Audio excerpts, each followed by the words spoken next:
Alright, back on live. Let's get let's get Amin into the room. Every time I just gotta figure out how I'm gonna do this. Amin.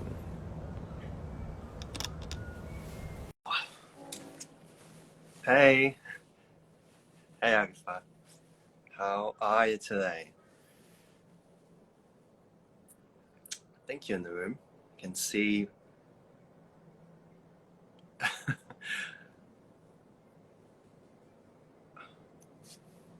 I'm just trying to get my friend into the room. This is something we are working out.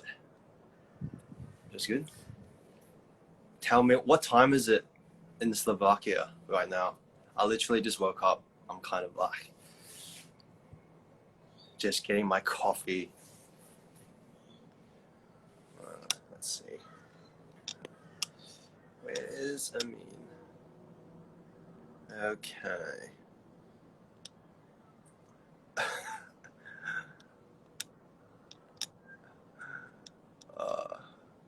Get this one day. Oh, hey, Larissa. Nice to see. Well, here we see you, I guess.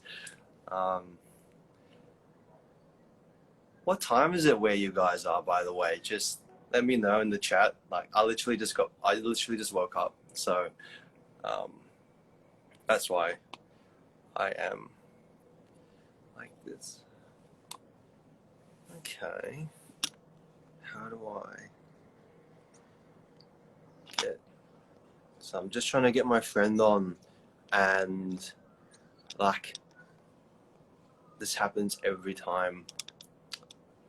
Okay. All right. Thanks for your patience. 10:41. You need to be in bed. Oh, hey. Hi, Andrew. Nice. You're on. You made it. Yeah, it was like my phone was like doing this cranky thing. I couldn't, because last video when I rewatched part of the live that we did last time, Yeah. I show up before I realize that I'm showing up. So I was like, I didn't know right now if I was like visible, and I didn't know if it, yeah. It's Okay, I had actually like three people on another live. I started on mine because I thought we were gonna do it that way maybe. So I asked them to come and follow the live here. So yeah. thanks, One guys. subscriber. That's You guys. nice. So we're not all alone yet. No, it's nice. It's good. Like and did you hear you can actually get 4 people on the I live? heard Like, you say that. I heard you say that in your story, but I didn't know that actually. yeah. Like literally, if anyone dares to come on, they can come on. But that's so cool. That's so cool. So I had um, no idea. Nice. it just makes That it should more be interesting. if anybody wants to take advantage of that, that will be interesting. Yeah. And we're not gonna go for like 2 hours like last time. Like, or we'll do half an hour max. Like, or whenever. Yeah. I'm sure we all got things to do. I'm thinking 30 to 45 minutes. That's what I can give totally. So I'm good Yeah, with yeah. that. Like, we just had so much fun, right? You know, when you have so much fun in life, things just. Yeah. It's that momentum. So we were just chatting We about took like, we took a oh yeah, mutual sip. We took a sip at the same time. That was like synchronistic. just just and that's like what people with similar vibes do, right? Like, I'm sure you Yes. in your consultations, like, you're like Yeah. move to the side, like, how are you going? Yeah. Exactly. Um, but yeah, no, like it, like I'm glad you're doing this live with me again because we were just chatting in the chat and like obviously like Messenger, and you said that you were really keen to talk about a guy called Neville Goddard, which I don't know much about actually. You and he's I'm done so great excited. stuff. I'm And so, I'm so excited to like start, showering you with this stuff. So, sorry, yeah, continue. like I mean I've heard about it from friends and I read like quotes and stuff. Great to hear it from someone that's probably practiced it for years and someone that's maybe read the books. instead of like one-liners. But quotes help, right? Like there's beauty in simplicity and not overcomplicating it. So what, like, how can he help me? How can he make my dreams Well, come? what is a book, right? It's just basically like a whole bunch of quotes stuck together. So if you read the quotes, then honestly, you've probably gotten most of the material. But so yeah, like it's funny because people who study Neville's work, I feel like it's this like small like percent of, not really small, but relatively small percent of the whole law of attraction community, let's say, who like some are real purists and they'll say all you need is Neville, everything else is unnecessary, right? And I totally get why they say that, but I'm not that way. Like I know that Neville's work contains 100% everything you'll ever need. However, we live in such an abundant world of so many resources that I love to just like, read all kinds of teachers, old and new, and because it's all the same stuff, and it always helps to approach what we want to manifest from different perspectives. But so in a nutshell, I would say that the difference, or it's not really a difference, but the difference in approach maybe of Neville Goddard's teachings as opposed to like let's say Abraham Hicks is Neville's work is based very strongly on imagination and faith and feeling itself, like the feeling of I, the whole I am thing, the whole just how your imagination is God, like straight up. That's just what he says. Like your imagination is God working through you. So, Odd. Okay. and that's not different from what I think what Abraham Hicks teaches. It's actually the same thing, but people like to sometimes say it's not because the wording is different. But as you know, Andrew, right? Words are just energy, and words mean different things to different people. So sometimes they don't like hearing it in different terminology, but it is the same thing. And so a lot of people see Neville's work as very direct because whereas you have Abraham standing in front of a crowd usually when you're either reading an Abraham book or you're watching a workshop, let's say, right? Sure. And the book is direct, and then the workshop, oh, it's like it becomes addictive because you hear the question and answer sessions and you're like, oh, I need to watch the next video, the next video, the next video, and that's so great.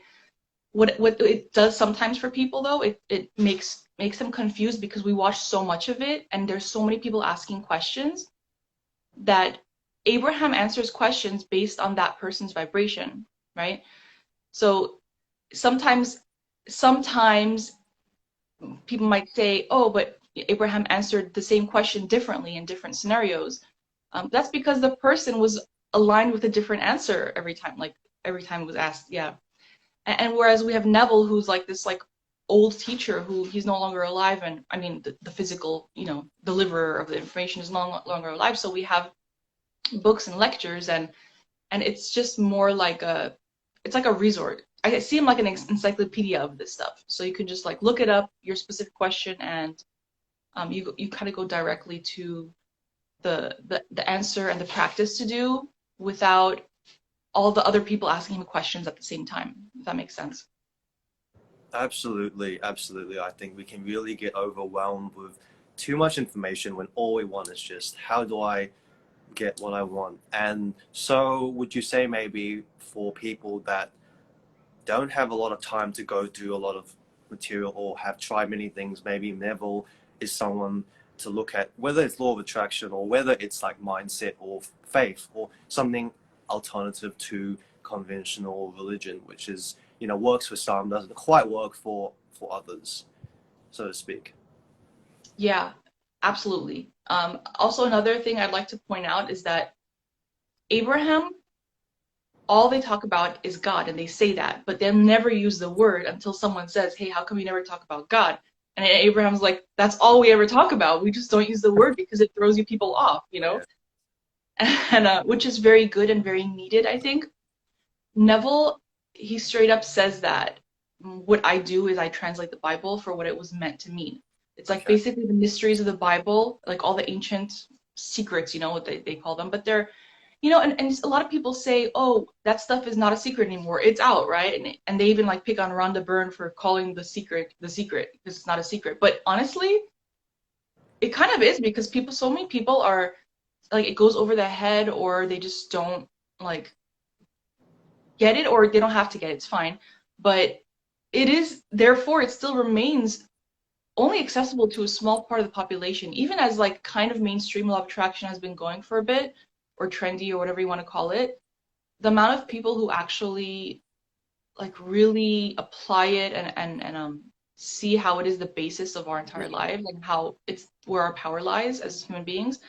Um, yeah, it is still a secret to a lot of people because they think they know it because they heard about it, but they don't actually get it. So I don't remember where I was going with this, but yeah. So Neville will use direct Bible quotes, which are like, for me, like shakingly scary. How you realize that, holy crap, and pun Yeah. intended again.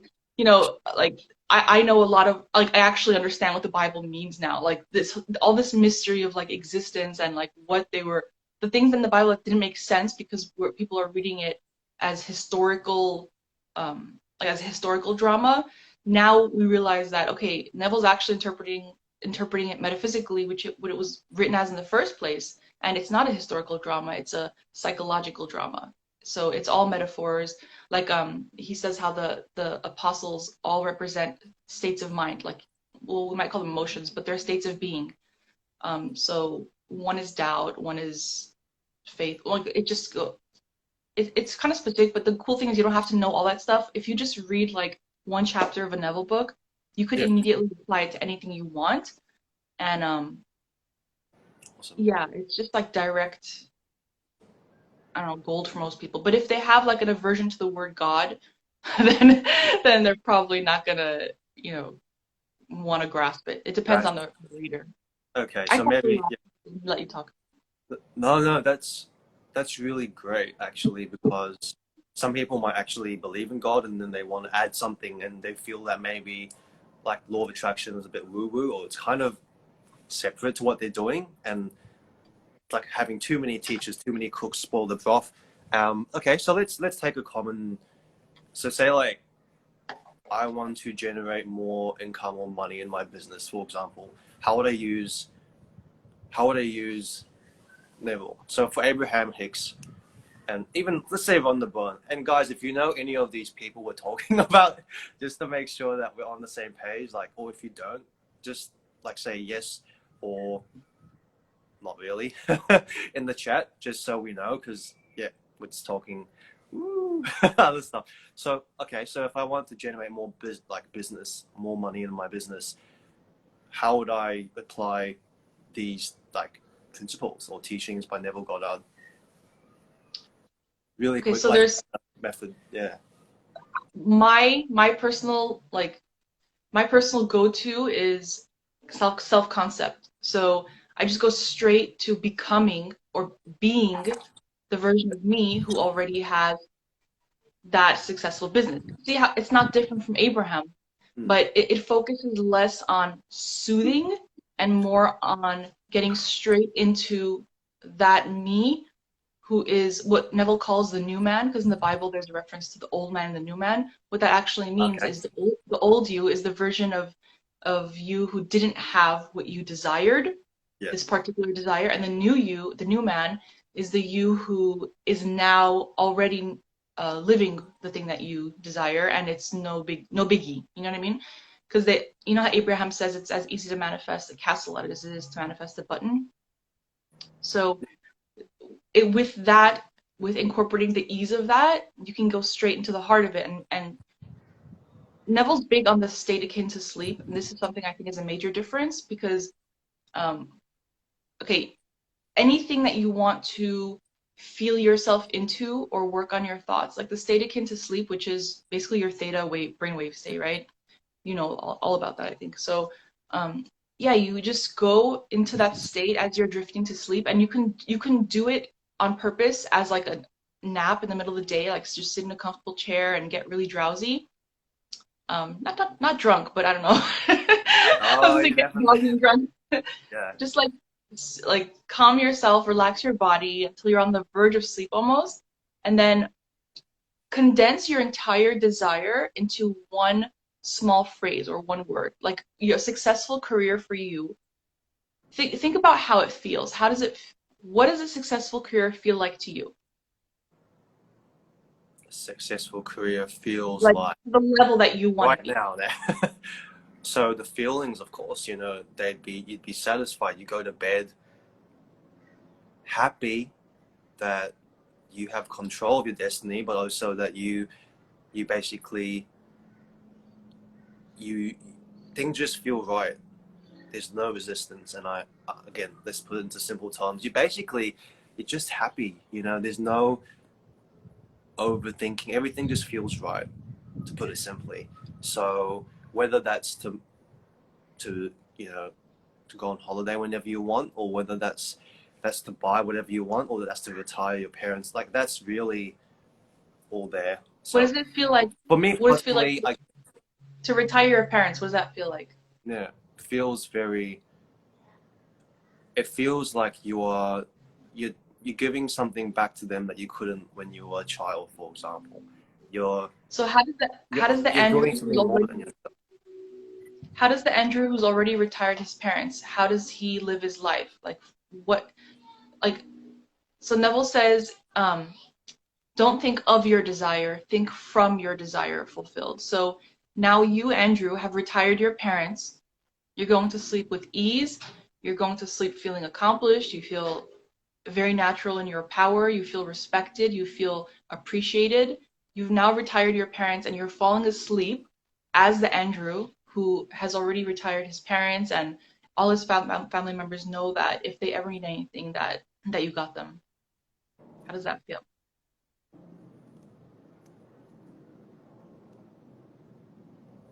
It feels really. It feels liberating. I think that we're always.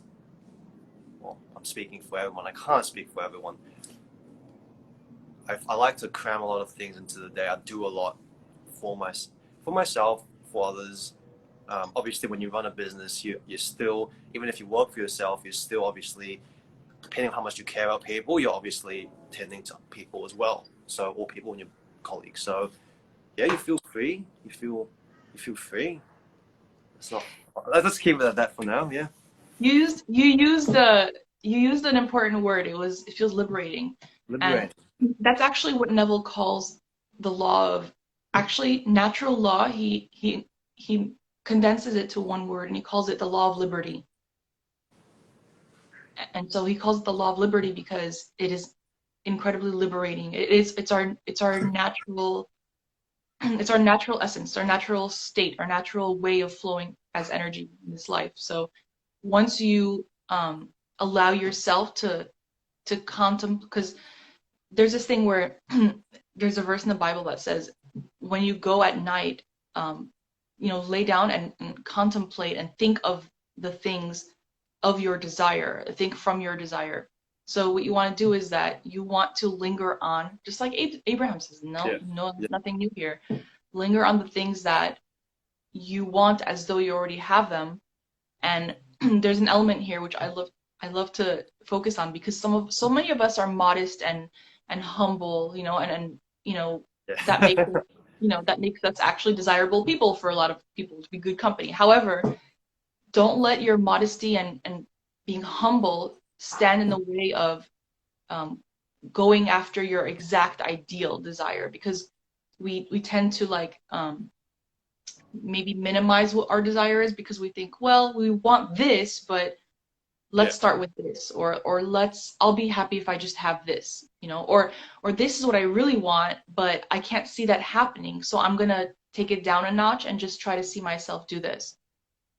Yeah. Yeah. So Insta Biz Coach is agreeing. So yeah, like you can't keep minimizing your desire and not admitting to yourself and allowing yourself to fully accept what your true desire is. So like there's a word that comes with that. It's brazen impudence. Like so be bold and go all for it and forget how it's going to be done because we're not responsible. Our reasoning mind is not responsible for figuring out how things are going to happen. So don't even try to think that you're going to know how it's going to happen. Yeah. Don't even think that it could happen like this, could happen like that. Sometimes it's fun to think that way, but it also makes you kind of nervous sometimes, right? Because you think, well, it could happen this way or this way, and then we run out of ideas of how it could happen. So we think then it must be one of those ways, and then we Yeah. try to look for evidence of those ways. But God says, "My ways, not your ways," right? And that's not God outside ourselves. That's our higher self. That's our Yeah. source energy that we're extension of. So Okay. just like to be like so bold, to be like, I may be like, driving a, I don't know, the term, the Pinto. I mean, driving a Pinto now, it's falling apart. But, Yeah. I want this car, whatever that ideal car is for you, and don't settle and be like, well, maybe I'll, be able to afford the lower model of the car I want, or maybe I'll get the, instead of, if I want the luxury line of like a certain car, if I want an electric car instead of like a Tesla Yeah. or something equal to that, I'm gonna just, be happy with my Prius or what. Not that one is better than the other, whatever, it doesn't matter. But if you have a specific desire, and this goes for not just material things, but relationships too, obviously, and for well-being, you Yeah. you don't want to think, I want this like amazing relationship with this person who meets my emotional, physical, and spiritual, level of stimulation, right?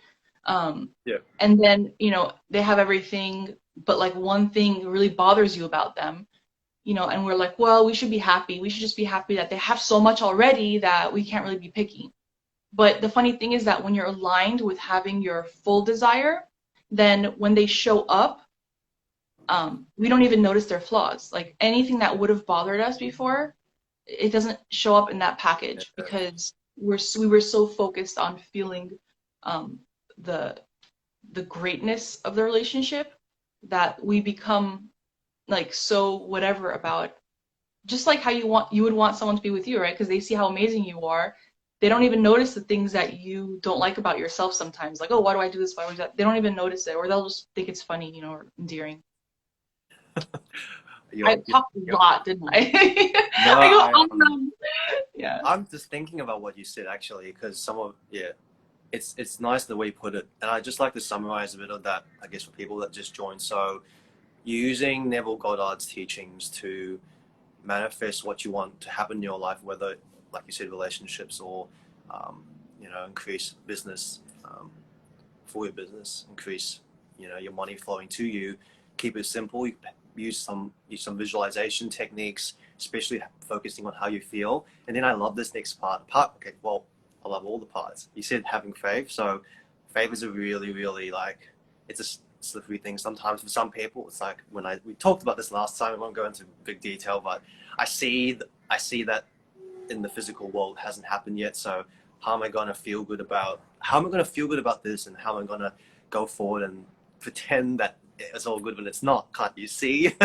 Can't you see?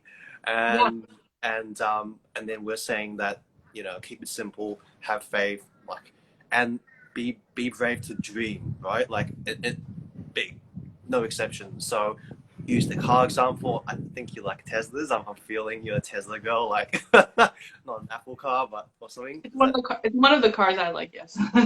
You're like, they're really cool actually. Apparently they self drive, some of them. So I personally like to step on it, but that's why I like the Italian cars. Anyway.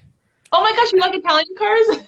Because I love German cars too, but I don't know how we're talking about cars now, but I hope you guys like cars, because they're Italian ones. They tend to be more like manual driven, and they, from my car knowledge, I'm speaking like a car aficionado. They require a bit of more maneuvering, and they're a bit louder. And the German ones are more like ease of.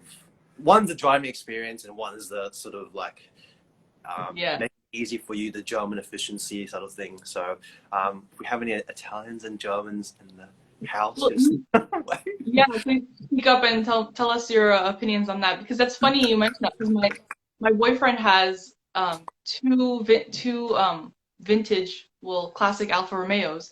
One is a 1974 GTV 2000, and then the other is a 1979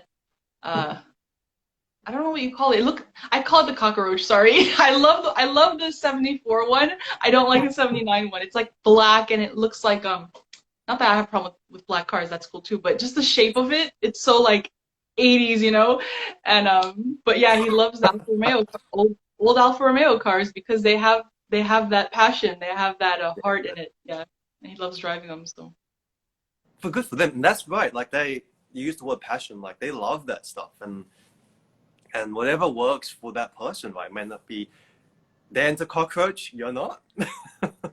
so, so I love his 1974 GTV 2000. I think it's like a beautiful, beautiful car. It's so tiny and it's so like the lines are so beautiful and yeah, it's a that's my preference. But yeah, yeah, Italian cars, I'm all for that too. oh, awesome. No, that's good. But yeah, winding it back or coming back to what we were saying. So yeah, it's so important to dream big. I really, it's a huge thing in like Tony Robbins, any kind of self-development you guys have probably heard of that are watching, because we often shortcut our dreams. So what I mean by that is we make dreams, but deep down we think it's, what's a nice word? I was thinking of another word. Like it's not realistic, and that's where you're really going 2 steps forward, 1 step back, or in some cases you're probably going, I would probably say 2 steps forward, 2 steps back, because you're telling people and you're telling the world like, yeah, I'm gonna really lose that weight. I'm gonna be like super the best role model for my kids or whatever. But deep down you're like, yeah, I'm tired after work. That ain't gonna happen. And I think it's like, and it sounds good, right? When you're telling people, hey, I've done this with New Year's resolution. So I've seen, and a really cool thing, I'll just quickly share is, actually one of my mentors actually shared this with me as well. You make goals before the end of the year. You make resolutions before the end of the year, before the year starts, and you make 30 a day for 14 days. So it's about 420 goals. So I wrote down 400. I actually fell short of 420. I think I got like 300 and something. But after that, I was like, you know what? Like, I'm a happy man, or happy if you're a happy woman. Like, I don't need more. You make all these goals, like anything from really small to really big. Like, I like to be able to mow the lawn once a day. No, I don't. Like, I don't know why I thought about that. Or whatever. I like to collect 10 pot plants and make sure that they survive until the end of end of the year. And then you make these goals, and then what you do is you narrow it down to the top 20. And then when you have the top 20, you know that those goals are the most potent and the ones that matter most. And you can actually categorize them as well. So you might make like 5 categories. I won't go into it. And then you put 4 into each one, like family, finance, business, love, I don't know, giving back to the world, self-development. And then that means that your goals are not only potent and really emotional to you, but they cover each area of your life. Because to summarize, if you're like all your goals are in, say, money and self-development, you're probably neglecting your family. And then if they're all in family, like you can see when you've made them, then they're probably neglecting like food on the table. So maybe. So I hope that makes sense. And then you can draw your vision board and visualize from there. So basically you've got the 20 goals and you know that they meant a lot to you. Then you can make your vision board or like photographs that remind you of your goals from those goals. And I find that really helps with visualization. I hope it helps you guys. You might have probably heard of it before. But I guess it ties into what you were saying about dreams and goals. It makes it a lot easier. So yeah, where was I going with that? So if you've okay, so you've visualized how it feels. So we were talking about that. Is there anything like that you can do to maintain that feeling? Like say you're feeling really good, or you can imagine your new man, as you said, or new self, new woman. What do you do from there? Like, is there much? Can I go home after that? Well, what happens is that Neville compares it to Neville or was it Joseph Murphy or Neville? I don't remember, but they compare it to riding a bike. So at first, it's going to be really wobbly because you're not used to seeing yourself as the person who already has accomplished that desire, who's already living from that Sure. desire. So it's gonna like I compare it to like riding a horse more because what I've never ridden a horse honestly, but like I imagine like when you're Oh, riding a horse, I haven't when it's either. an unfamiliar horse that like you're barely like holding on, especially if it's the first time I've seen people riding a horse. It's very uncomfortable because they're not used to the horse is not used to them, you know. So I call that a state. Okay, that's a state of being. Okay, so you're getting onto a new state of being. The state of being is I am now I've retired my parents. Okay, I am the Armine who has retired my parents, and um, what is that? That's a state of being that I'm entering. I'm trying to feel from that state, right? So it's basically a horse I'm getting onto that feels very unfamiliar at first, and it feels fake. It's not for me. This is not my horse. What am I doing? Why am I even trying to ride it in the first place? It's Yeah. throwing me off. I don't. I'm gonna hurt myself here, you know. Like so, those are all the emotions that we kind of feel when we're first trying to get into a state that we're not familiar with. But the key here is the feeling of naturalness, right?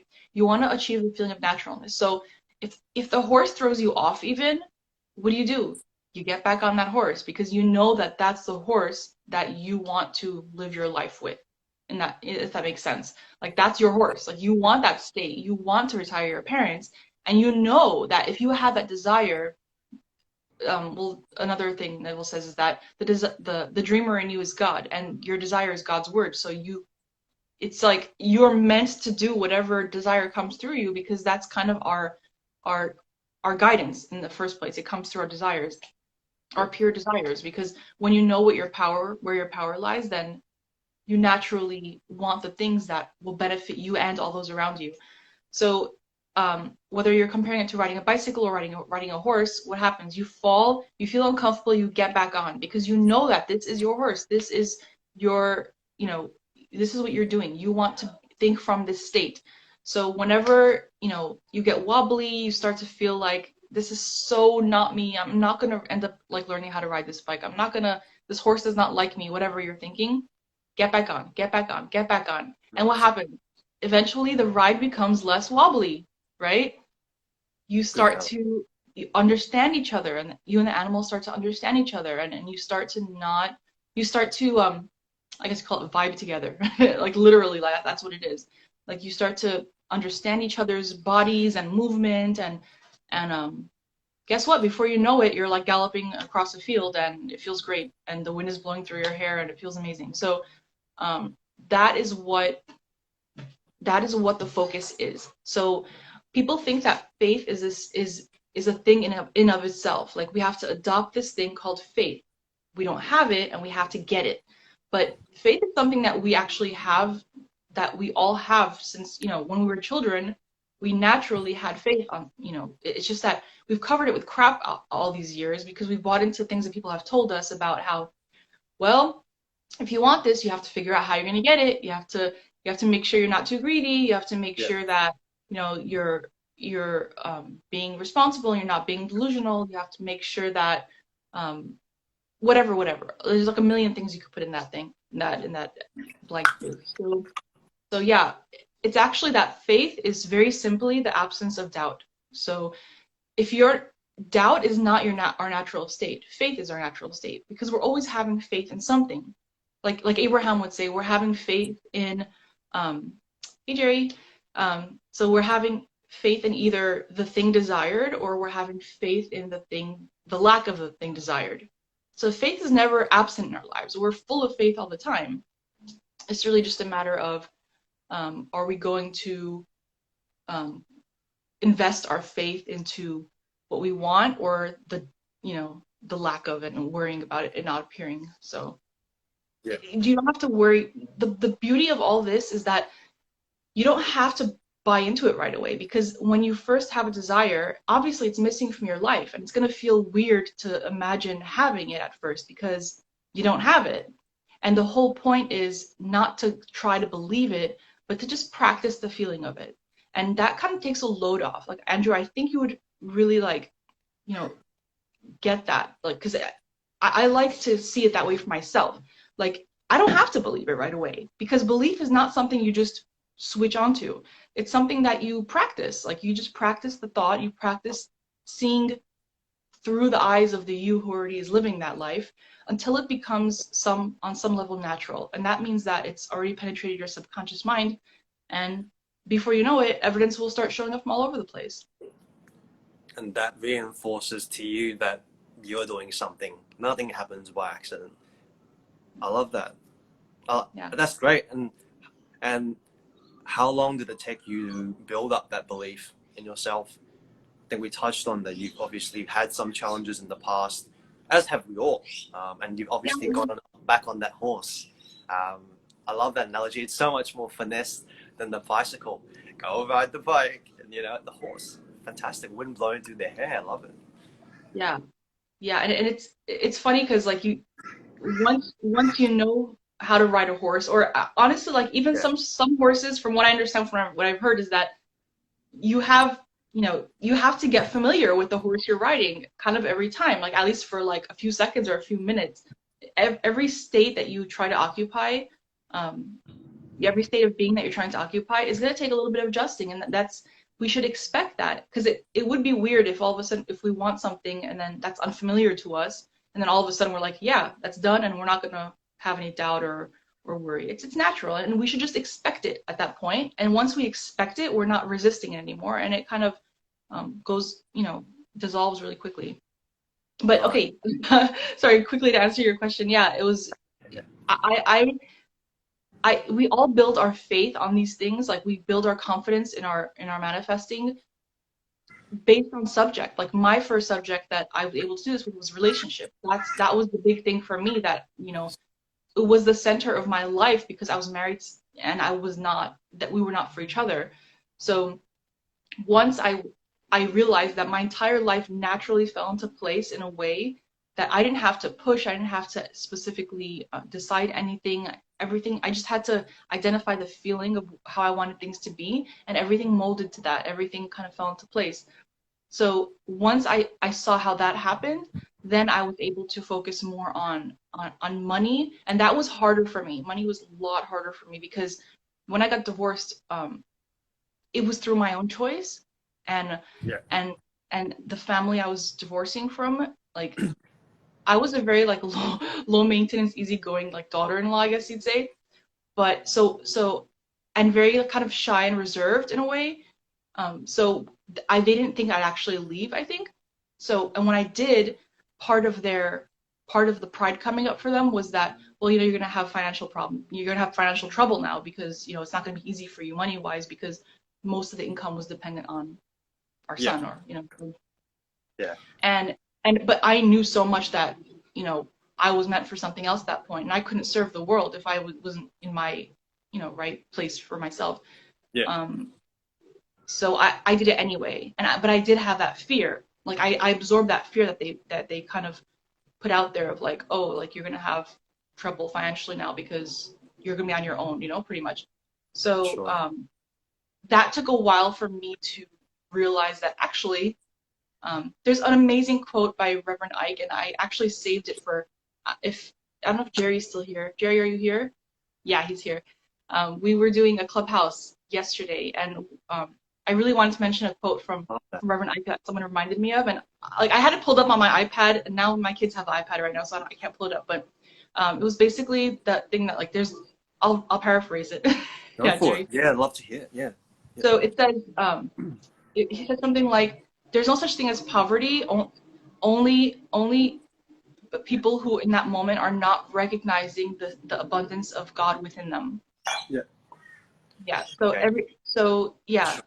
that's really what it is. And just like how we were saying earlier, that faith, we never have a lack of faith. We're always having faith in something. It's just a matter of, are we covering it with doubt, and are we choosing to have faith in the lack rather than faith in the abundance of what we want?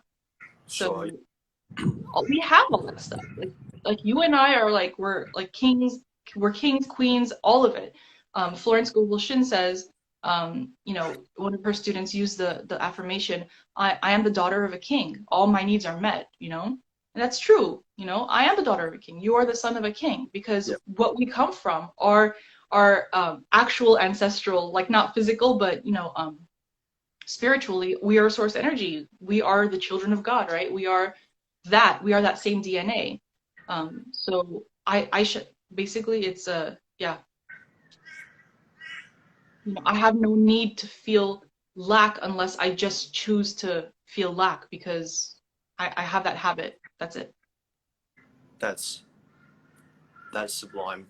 So I love to take away from that you are powerful. You are really, well, first of all, you're the creator of your world, but you have everything that you really need. And in a sense, all these teachers and just the conversation is just a reminder to everyone, even ourselves. Sometimes we learn a lot by teaching, that you're powerful, and it's easy to forget. Now, well, obviously with what's going on, it can be distracting for people, but that's really great, isn't it? You don't need to go out and um, find, maybe look within, release resistance, let go. You already have it. It's wonderful. And to hear your story as well, like, thanks for sharing. It's obviously, you said it quite um, in a very like modest and in a very matter of fact way. You know what I mean? Like, it was a very, this is what happened, and this is what, um, and then obviously their reaction was something personal to them. Like, it was just them being scared that, again, I'm not going to talk on behalf of people, but that previous link, because whenever we are with people, we form energetic bonds. That was Yeah. that was going to be lost, and you pick yourself up, and you really, like a phoenix, or they're like a phoenix. You were always a phoenix. It honestly, it's more like when you leave something that you know is not for you, whether it's a career or a relationship or, the feeling of physical not well-being even, when you decide to walk away from that and be like, you know what, I don't have to suffer. Like, if I feel like I'm suffering in any way, then guess what? The people around me are suffering too, because like Abraham says, like the best thing you can do for the people around you is be happy. And you have to be selfish to that extent so that you can be of any value to other people. Because if you're not in touch with that source energy that you are, then Yeah. then what are you really bringing to other people? Like, we think we're serving others, but if we show up, low, vibrating low, then what is the point of even trying to help anybody? Because we're just meeting them where they are. You Yeah. want to reflect who you want to be, so that everyone will, take an example. Jerry, I don't know if you're familiar with Jerry and his work. So he's here under Human Imagination, and he's actually like very well versed in Neville's works. But yeah, like he knows about all this stuff, and I wish we had more time and we could have brought him up here, but it looks like we already went over our time slot here. But Sure, yeah, yeah. Let's connect, and no, it was really good. Let's so I think that's a really good sort of point to round off, and I really like what you said about his teachings and keeping it simple. Like, there's nothing super. You gotta go through this 20-step manifestation process to get and change your mindset. Wow, it's like people before they even start, they sort of, and yeah. So absolutely. one thing anyone listening could do right now, and like, there's people that have maybe even tried this stuff for many years, and they've just not found it work for them. Like, what would you say to them? Like, what's one thing they could do right now?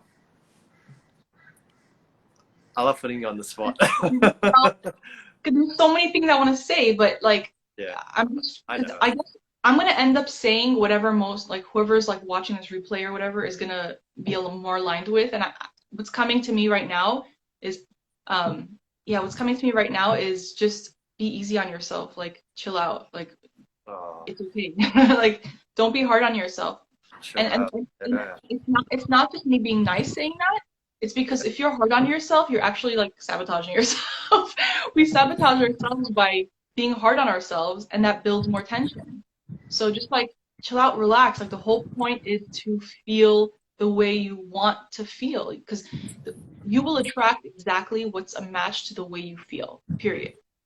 So that's another level of self-care. It's like it's just if you're totally stressed out and you're so tense and have so much anxiety, then like just take care of the way you feel first and let yourself, without the evidence, even if like your house is a mess, that's not a personal thing at all I'm saying right now. You guys can't see behind the camera. Even if your house is a mess, your house is a mess, you have all this stuff to do, you have piles of papers that need to be filed away, it doesn't matter. Because all that is only a reflection of the chaos in your mind. And if you can take care of the way you feel, as in like just chill out and relax and it's okay. Like it's okay. All right. And don't beat up on yourself. And then that's like I think the opening that opens the channels for allowing yourself to actually know where you want to be.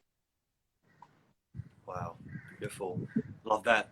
So, guys, if you like what you heard, go follow Amin. I love that. Hope that you all have a beautiful, wonderful, prosperous, imaginative day.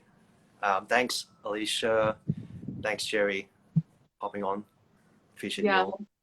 Thanks, guys. And yeah, uncritical eye, absolutely. Just like we tend to be more critical of ourselves and of other people, and it's just there's no reason for being critical at all. Just observe, step back, observe, and make the changes needed. It's not that complicated. We make it complicated. It's not. Keep it lovely and simple. Thank you Right. so much, Andrew, for this. Appreciate you. Thanks for letting me babble on. Pardon? Oh, what did you say? Thanks for letting me babble on and on. Oh, right. No, love it. Lets me relax. Okay. That's great. No, I appreciate you. Bye. Bye, guys.